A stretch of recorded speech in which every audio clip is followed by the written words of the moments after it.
안녕하세요. 세상에는 기이한 일도 많고 별별 일들이 많이 일어나는데요.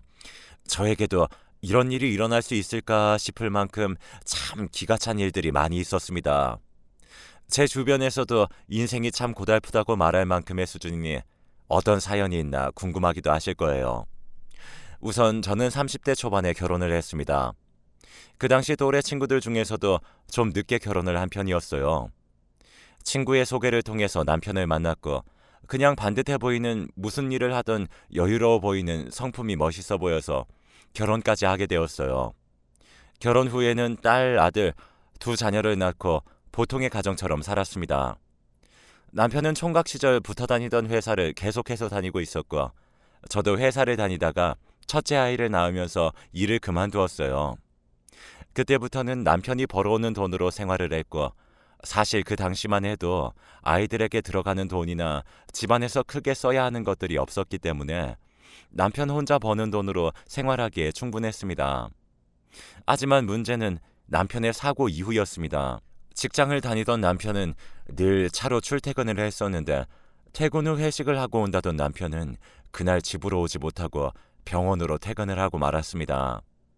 하지만 본인 혼자 병원으로 가면 다행인데 남편은 본인도 다쳤지만 술에 취해 운전을 하는 바람에 횡단보도에서 초록불에 길을 건너고 있는 사람을 쳐서 결국에는 숨을 거두게 만들었습니다. 그때 집에서 전화를 받고 병원으로 달려갔을 때 저는 세상이 무너지는 것 같았어요. 남편은 그때도 인사불성이 되어 병원에 누워 있으면서도 정신을 못 차리고 있었고 피해자 가족들은 저를 알아보고는 저에게 달려 이리저리 흔들며 소리를 쳤죠. 내 딸 살려내. 내 딸 얼른 살려내란 말이야. 내가 어떻게 키운 딸인데. 나한테 어떤 딸인데. 남편의 차에 받친 사람은 젊은 여성이었고 그 여자는 차에 치인 그 자리에서 숨을 거둔 듯 했습니다. 그리고 그 가족들은 자신의 딸을 잃은 슬픔에 정신을 못 차리고 있었습니다. 저는 너무나도 비통했습니다. 이 상황을 어떻게 해결해야 할까 판단이 서질 않았어요. 그 상황에서 제가 할 수 있는 일이라고는 그저 용서를 구하는 일뿐이었습니다. 하지만 딸을 잃은 부모의 마음은 너무나 크게 무너져 있었고 누군가에게 자비를 베풀 만한 힘을 잃은 상태였어요. 결국에는 남편은 그날 이후 사망 선고의 대가를 치르기 위해 3년의 복역 생활을 해야 했습니다. 근데 그마저도 원래는 더 오래 있어야 하는 거였는데 제가 저희 집에 모아두었던 재산과 집까지 다 팔아서 모든 재산을 동원하여 피해자 가족에게 가져다 주면서 합의를 구했기 때문에 그만큼 줄어들 수 있었던 거였어요. 그렇게 3년을 저는 남편 없이 홀로 아이 둘을 키워내야 했습니다. 처음에는 막막해서 어떻게 직장을 구해야 하나 고민이 많았어요. 결혼 후 7년간 일을 다니지 않았기 때문에 그 나이와 그 경력으로 다시 회사로 들어가는 것도 무리였습니다. 하루하루 고민을 하며 어떻게 해야 할까 걱정을 하던 중에 모든 것을 다 알고 있는 친정엄마에게 연락이 왔어요. 현지야, 너 일은 구했니? 아니, 엄마, 어디 식당 일이라도 좀 구해보려고 하는데 쉽지가 않네. 어디서 피죽도 못 끓여 먹게 생겼어. 네, 맞습니다. 저는 애초부터 다른 회사로는 들어갈 수 있을 거란 기대감을 접고 일단 식당에서 일을 할 생각으로 여기저기 구하고 있었어요. 하지만 워낙 체구가 작고 말랐던 저를 써주는 곳은 없었죠. 정말 그때는 조금의 희망도 제 삶에서 보기가 힘들었어요. 집에서는 아이들이 배고프다고 울고 있고 저는 겨우겨우 남아있는 쌀로 하루를 버티면서 살았죠. 이렇게 힘들 수 있을까? 이렇게까지 가난할 수 있을까 싶은 생각에 정말 삶을 포기하고 싶은 생각도 몇 번이나 했습니다. 하지만 우리 아이들 때문이라도 그럴 수가 없었어요. 그래서 또 실패를 하더라도 계속해서 일자리를 알아보고 있었죠. 그때 마침 엄마에게 전화가 온 거였어요. 그러지 말고 내 식당으로 들어와. 우리 식당에서 일하는 이모가 이번 달까지만 일하고 나가겠대. 안 그래도 너 불러다 일 좀 시키려고 했었는데 마침 잘 됐지 뭐. 네가 그 자리 대신 들어와서 엄마 좀 도와. 저는 엄마의 결정에 눈물이 앞을 가렸습니다. 사실 저희 엄마는 제가 식당 일을 하는 게 끔찍하게 싫다며 늘 저에게는 식당에는 나오지도 말고 집에서 공부만 하라고 하셨던 분이셨어요. 엄마가 식당에서 일을 하면서 어떤 수모를 겪고 어떤 어려움을 겪었는지 알기 때문에 저도 엄마와 같은 인생을 살지 않으리라 다짐하면서 더 악착같이 공부를 했던 것도 있었어요. 하지만 자식은 부모 팔자 못 끊어내는 건지 저는 결국에는 엄마의 권유로 엄마 식당으로 들어가 일을 배우기 시작했습니다. 처음에는 식당들이 정말 너무너무 힘들었어요. 늘 공부만 하던 저였기 때문에 몸을 쓰며 하는 일이 쉽지 않았죠.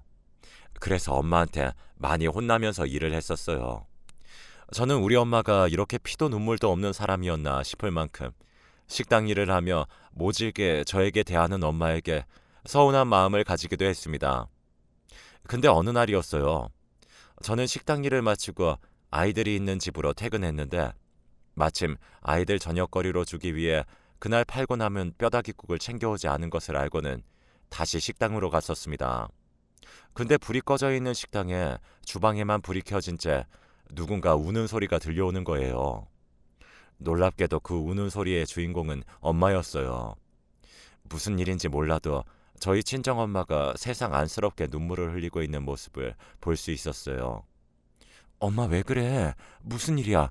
왜 혼자서 울고 있어요? 현지야, 내가 미안하다. 내가 못나서 그래. 그러니까 너무 귀해서 내가 널 참 귀하게 키운다고 노력을 했는데 내가 너를 너무 귀하게만 키워서 나 때문에 늦게 고생을 시작하는 것 같다. 미안하다. 엄마는 너한테 너무 미안하다. 차라리 어렸을 때 내 울타리 안에 있을 때 고생 좀 시킬걸. 그럼 이런 일도 네가 안 겪었을 거 아니야. 그럼 좀 덜 힘들었을 거 아니야. 놀랍게도 엄마는 저 때문에 울고 계셨고 제가 어렸을 때 하지 않은 고생으로 인해 지금 이렇게 고난을 겪고 있는 거라고 생각하고는 큰 죄책감을 가지고 있었던 거였어요. 엄마, 왜 그렇게 생각해? 아니에요. 나 진짜 괜찮아. 내가 오히려 공부한다고 엄마 신경도 못 썼던 못난 딸이었지.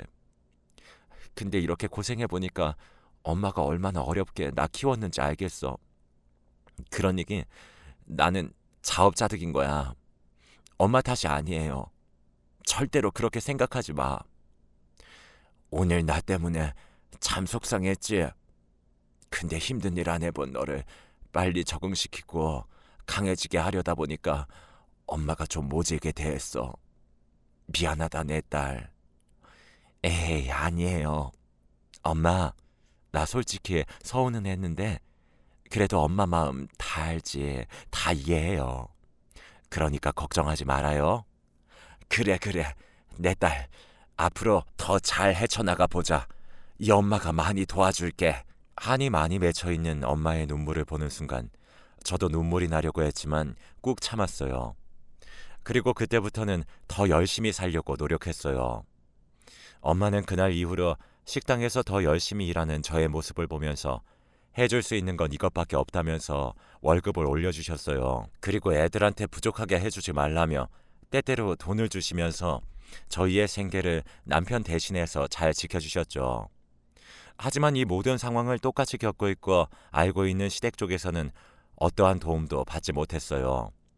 오히려 저는 그쪽에서 완전히 나쁜 년이었습니다. 그날 병원으로 제가 놀라 달려갔을 때 저는 어느 정도 진정을 한 이후에 일단 가족들에게 이 사실을 알려야겠다는 생각으로 시댁에 가장 먼저 전화를 했어요. 그때 한참을 병원에서 이것저것 처리하고 있던 중에 갑자기 저의 머리끄댕이를 잡는 2차 사건이 발생했어요. 아, 놔주세요. 저는 뒤에서 갑자기 저의 머리채를 확 잡는 존재로 인해 놀라 소리쳤고 그 존재는 놀랍게도 저희 시어머니였습니다. 이 오만한 것이 쓸데없는 년. 너 때문에 우리 아들이 저렇게 됐지? 네가 얼마나 집에서 아내 구실을 못하면 남자가 밖에 나가 술 처마시고 저런 사고를 치냐고. 이게 다 너 때문이야. 다 너 때문이라고. 시어머니는 완전히 이성을 잃고는 저 때문에 본인 아들이 사고를 친 거라고 하면서 저를 붙들고 늘어졌습니다. 그때 병원 관계자들이 시어머니를 말려서 겨우 떼어냈어요. 저는 너무나도 억울하고 어이가 없었지만 그때 거기에 반박할 힘을 다 잃고 있던 저는 그냥 죄송하다며 상황만 마무리하고는 시어머니를 진정시켜 돌려보냈습니다. 그 뒤로도 온갖 갖은 핍박이 다 있었습니다. 다짜고짜 저에게 전화해서 뭐라고 한 소리를 늘어놓는 게 한두 번이 아니었어요. 남편이 선거를 기다리는 동안 합의가 안 됐을 시기에는 이런 전화도 했었어요. 야, 이 망할 년아. 내 아들 당장 합의 안 시켜? 너 때문에 저렇게 됐으면 깜빡 못 가게 절이라도 해야 할 거 아니야. 우리 아들을 내가 얼마나 곱게 키워왔는데. 기다려보세요, 어머님. 저도 할 만큼 다 하고 있으니까 제발 그만 좀 전화하시라고요. 하도 전화를 해서 저한테 폭언을 하는 시어머니를 참다 못 참고 저는 나중에는 아예 전화기를 끊어버렸습니다. 제가 집까지 팔아넘긴 뒤에 남편이 3년간의 복역 생활에 들어가고 저희 집은 작은 단칸방으로 이사를 갔을 때는 시어머니가 갑자기 들이닥치기도 했었습니다.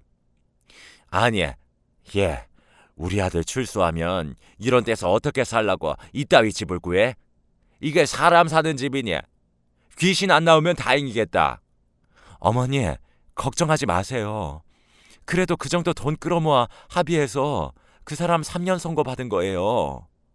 앞으로 돈 벌어서 더 좋은 집으로 이사하면 되니까 걱정하지 마시고 집으로 돌아가세요. 어머, 너 지금 말 대꾸 한 거니? 우리 아들 나오기 전까지는 무조건 집 이사가. 이딴 집으로 발들이게 하기만 해. 시어머니는 가슴에 비수 꽂히는 말만 내뱉고는 집으로 돌아가셨습니다. 시어머니는 정말 쌀 한 톨도 챙겨주지 않으면서 잔소리만 해댔어요. 결국에는 남편이 출소하는 날까지 비난만 받았지 어떠한 도움도 받지 못했습니다. 저는 그래도 친정이 있었기 때문에 그나마 버틸 수 있었어요. 그리고 3년 뒤만 바라보며 남편이 나오면 그나마 이 삶이 좀 나아지겠지라고 생각하며 악착같이 버텼어요. 하지만 그건 저의 너무나도 큰 기대이자 이상이었습니다. 남편은 출소를 했지만 1년간을 직장도 구하지 않았어요. 오히려 제가 친정에서 벌어오는 돈으로만 계속해서 내 식구가 먹으면서 지냈죠. 제가 늘 남편에게 일자리라도 구하라고 하면 남편은 같은 핑계만 댔습니다. 여보, 이러고 집에 한량처럼만 있지 말고 일 좀 구해봐, 제발. 아, 기다려봐. 나도 구하고 있다니까. 근데 교도소 갔던 놈을 누가 써주냐 말이야. 나도 아주 힘들어. 그러니까 가만 좀 냅둬. 남편은 이런 식이었어요. 사람 죽인 범죄자를 어디에서도 안 써준다는 말뿐이었죠.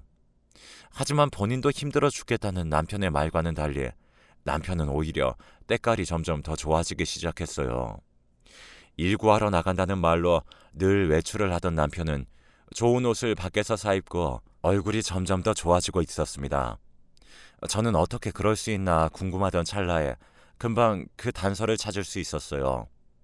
그날도 집에 들어온 남편은 손에 옷가지를 몇 개 들고 있었고 저는 어디에서 쇼핑을 했냐며 쏘아붙였습니다. 당신 또 옷 샀어? 당신 대체 무슨 돈이야? 어디서 나서 자꾸 이런 사치를 부려? 아, 돈 없으면 옷도 못 사? 그냥 좀 돈이 생겨서 샀어. 말도 안 돼. 웃기지 마. 돈이 어디 있어서 산 거냐고. 친구가 힘들게 산다고 좀 사줬어. 이 사람이 뭘 그렇게 꼬치꼬치 캐물어? 저는 친구가 사줬다는 남편의 말이 미심쩍었습니다. 남편은 친구가 많기는 했지만 그래도 이렇게까지 때깔이 좋아지고 있다는 건 말도 안 되었어요.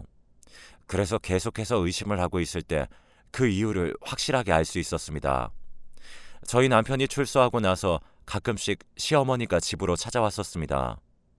출소 전에는 무조건 방 한 칸은 있는 집으로 이사 가야 한다는 어머니의 잔소리에 저는 겨우겨우 친정엄마의 도움을 받아 반지하에 있는 방 2칸짜리 월세방으로 이사를 갔었는데 그 반지하도 마음에 들지 않는다면서 어떻게 사나 하며 시어머니가 갑작스럽게 방문을 하고 있었죠.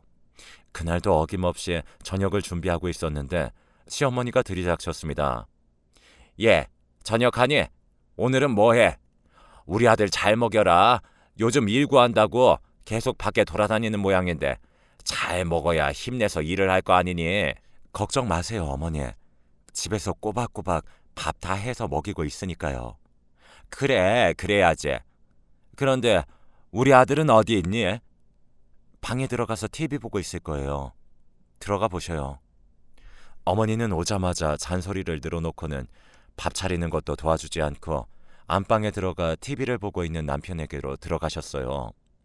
그리고 저는 식사 준비가 거의 끝날 때쯤에 식사를 하려고 부르기 위해 안방으로 다가갔고 거기에서 어이없는 소리를 들어야만 했습니다. 방문을 열려고 할 때쯤 안에서 대화하는 소리가 문 밖으로 그대로 들려왔어요.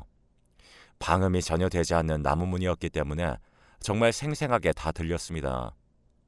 아들, 100만 원 보내준 거 벌써 다 썼어? 아니, 어디에 쓰길래 그렇게 빨리 써?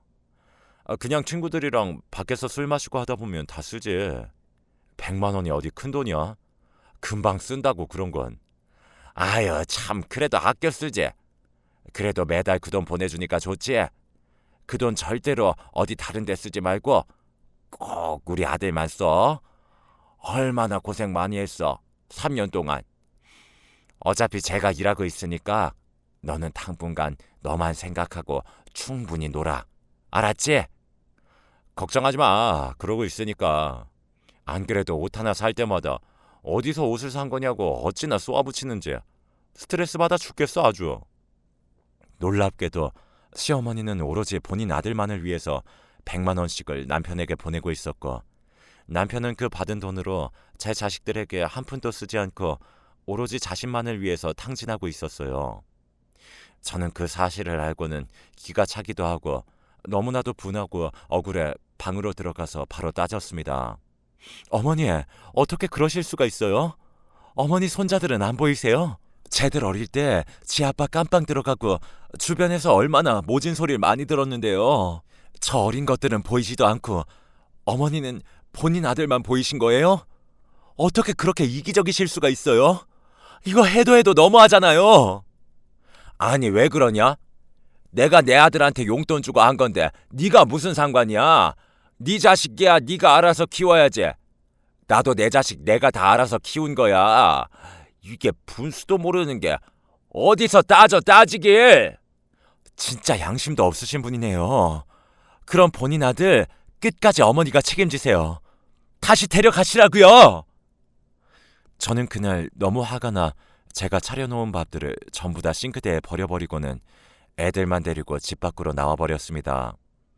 그날 정말 비상금으로 모아뒀던 돈으로 눈물을 흘리며 그동안 돈 아낀다며 맛있는 것도 못 사 먹인 우리 애들 외식시켜 주었어요. 우리 아이들은 그때 아주 많이 어렸기 때문에 영문도 모르고 좋다며 밥을 먹었고 저는 속으로 눈물을 흘리며 아이들과의 외식을 마쳤습니다. 그리고는 친정으로 들어가자고 왔었어요.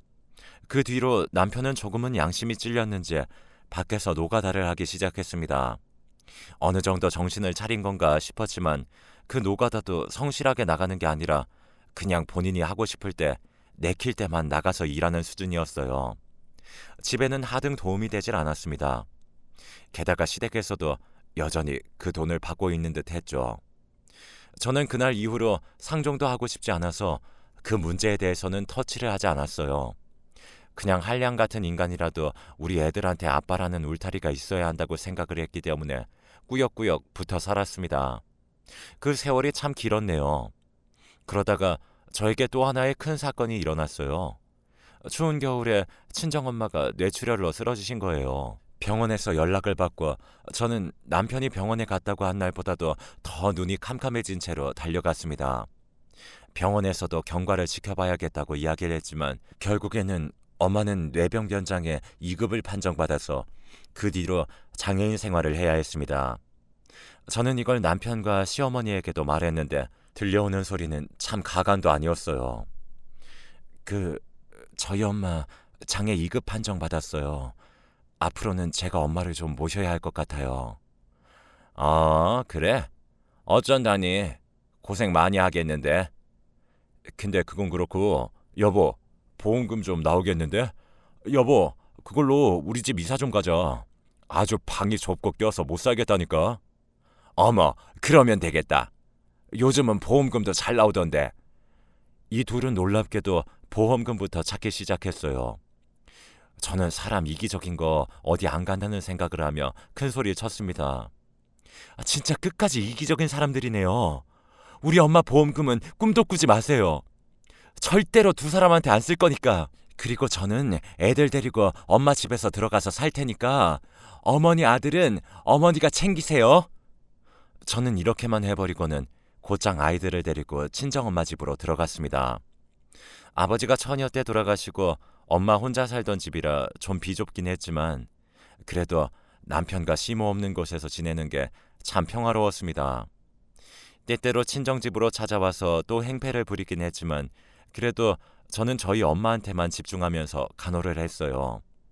근데 그러다 간병인이라는 직업을 동사무소에서 알려주면서 저 역시도 엄마도 케어하면서 돈도 벌 수 있다고 하기에 직업을 전향하게 되었습니다. 이게 저의 성향에도 잘 맞아서 저는 저희 엄마도 간병을 하고 아이들이 집에 있을 때는 밖으로 나가 다른 사람들의 간병을 도우며 일을 했습니다. 그러면서 생계를 또 이어갈 수 있었어요.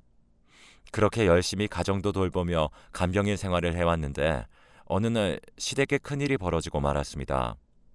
바로 시모가 빗길에 운전을 하다가 미끄러지면서 정차해 있던 트럭을 들이받아 사고를 당하고 마셨어요.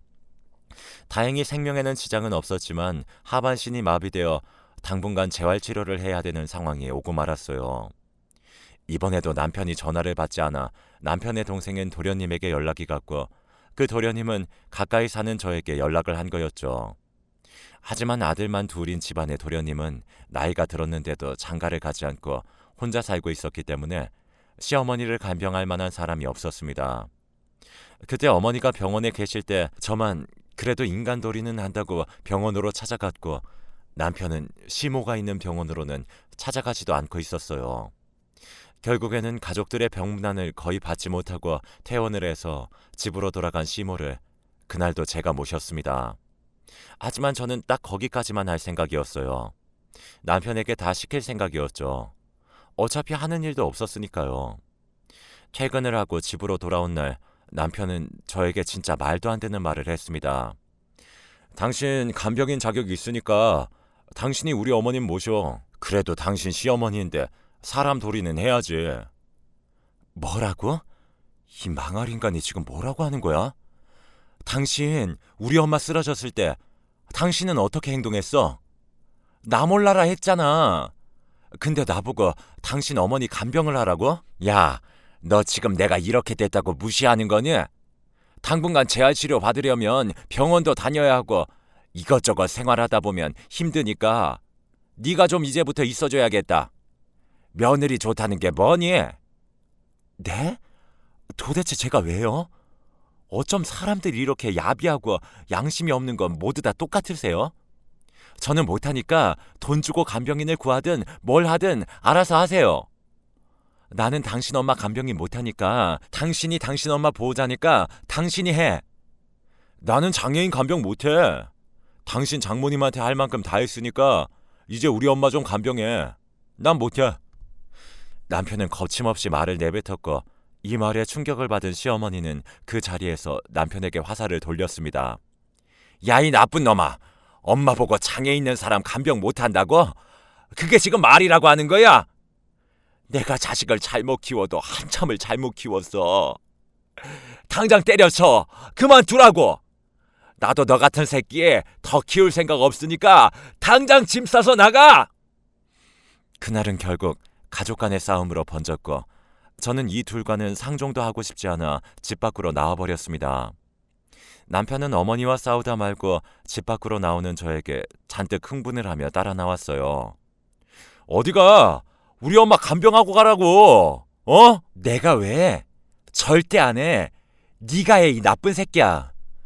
저는 끝까지 저를 물고 늘어지는 남편에게 완전히 질려버렸습니다. 이렇게까지 사람이 양심이 없을 수가 있을까 싶었어요. 우리 엄마 뇌출혈로 쓰러졌을 때는 눈 하나 깜빡 안 하고 보험금부터 찾는 놈이 자기 엄마 다리 못 쓰게 됐다고 저보고 간병하라는 게 말이 될 소린가요? 생각할수록 열이 받았습니다. 우리 엄마 저렇게 누워 있어도 한 번이라도 어머니 괜찮으세요? 어머님 뭐 드시고 싶은 거 없으세요? 어머님 안부 전화 드렸습니다. 이런 식으로 연락 한 번 없던 사람이 내게 모든 걸 맡기려고 하니 그 순간부터는 도저히 이 사람이랑은 같이 못 살겠다. 이제는 갈라서야겠다는 생각이 들었어요. 아이들 때문에 그동안 참고 살았던 세월이 너무나도 허망했습니다. 그리고 이 모든 것을 집에 가서 우리 친정엄마에게 말했습니다. 그때는 우리 애들도 다 커서 친구 같은 사이가 되었기 때문에 아이들한테도 같이 있는 자리에서 얘기를 했어요. 내가 너희들한테는 면목이 없지만 엄마 좀 이해해다오. 나 진짜 너네 아빠한테 아주 질려버렸어. 아이들은 저의 말을 듣더니 본인들이 흥분을 했습니다. 사실 그동안 아빠 역할을 제대로 하지 않은 인간에게 아이들은 아빠라는 사람에게 애정이 거의 남아있지 않은 상황이었어요. 오히려 아빠를 안 보는 게 속이 편하다고 하는 애들이었죠. 그래도 저는 아빠 없는 자식 만들고 싶지 않아서 그래도 너희 아빠니까 존중하라고 애들에게 가르쳤지만 그날만큼은 그게 안 되었습니다. 그러더니 아이들이 그날로 그 자리에서 제 아빠에게 전화를 하더군요. 아빠, 다시는 우리 엄마 찾지 마세요. 같이 안 살 거니까 아빠가 할머니 혼자 다 책임지고 간병하시라고요. 우리 절대로 찾지 마세요. 첫째 아들이 아빠한테 전화를 걸었고 저는 놀라 이야기했습니다. 아니, 얘기를 그렇게 말하면 어떡해. 엄마, 이제 절대 아빠 찾지 마. 아빠랑 이혼해. 솔직히 그동안 우리도 엄마 생각해서 아빠 그냥 봤던 건데 이제는 싫어요. 우리도 아빠 같은 사람 차라리 없는 게 나아. 그러니까 이혼해요. 우리 생각 말고 엄마 편하게 사시란 말이에요. 저는 아들의 이야기에 눈물을 흘렸습니다. 그동안 제가 가지고 있던 모든 책임감이라는 무게를 아들이 많이 덜어주는 기분이었어요. 그래서 그날로 저는 이혼을 결심했습니다. 쓰레기 같은 인간과 더는 살지 않아도 된다는 해방감으로 저는 이혼을 요구했고 마지막으로 그 집으로 찾아가 이혼 서류를 던져버리고는 나왔어요. 여보, 이렇게 이혼하는 게 어딨어? 우리 애들 좀 보여줘. 웃기지 마. 너한테 자식이 있기는 하니? 절대로 찾지 마. 나도 찾지 말고. 야! 이 미친 것이 어디가? 이제 어머니한테 그런 소리 들을 이유도 없네요. 당신의 그 소중한 아들한테 어디 한번 간병받으며 평생 살아보세요. 저는 다리가 불편해서 침대에 나오지도 못하는 시어머니에게 소리친 뒤 집을 뛰쳐나왔습니다. 그리고는 저를 붙잡고 늘어지는 남편도 외면하고 그대로 나왔어요. 그 뒤로 남편은 계속해서 그 시댁에서 사는 듯 했습니다. 저는 아이들과 저희 친정엄마와 지내면서 살고 있어요. 왜 진작에 이혼을 하지 않았을까 생각을 하며 하루하루 편한 생활을 하고 있습니다. 30살이 넘어 좋은 사람이라 생각하며 시집을 갔던 저는 모든 세월을 다 힘들지만 살았어요. 그렇게 저의 결혼 생활에 종지부를 찍었습니다. 남편을 감방에 보내고 아이들 홀로 키우는 삶이 결코 쉽지는 않았습니다. 그 사이에 온갖 시모의 핍박을 받는 것 또한 저한테는 너무나 벅찬 일이었습니다. 하지만 지금은 이 끔찍했던 지옥 같은 생활에서 벗어난 것 같아 만족하고 있습니다. 엄마는 제가 잘 모시고 있고요. 지금은 저의 이 삶에 집중하며 아이들과 잘 살아보려고 합니다. 저도 지금 하는 간병 일을 하며 간병인이 필요하신 분들에게 말벗이 되어주고 친구가 되어주며 외롭지 않게 해드리려고 노력하고 있어요. 이렇게 남은 인생은 돈보다는 다른 사람을 위해 봉사하며 살아가려고 합니다. 누군가는 제 손길이 필요한 분이 있을 테니까요. 여러분도 인생에서 크고 작은 힘든 일이 있을 거예요. 근데 제가 살아보니 힘들기만 하진 않더라고요. 그 사이에서 아이들이 저를 향해 웃어주고 어깨를 주물러줄 때 행복은 그 힘든 고통 속에서도 있었거든요. 그러니 여러분들도 지금 힘들더라도 그 안에서 행복을 찾으며 또 하루하루 좋은 삶을 사시길 바라겠습니다. 제 사연 들어주셔서 감사드리며 가족분들과 따뜻하고 즐거운 연말 보내시길 바랍니다. 그리고 건강이 제일인 거 아시죠? 감사합니다.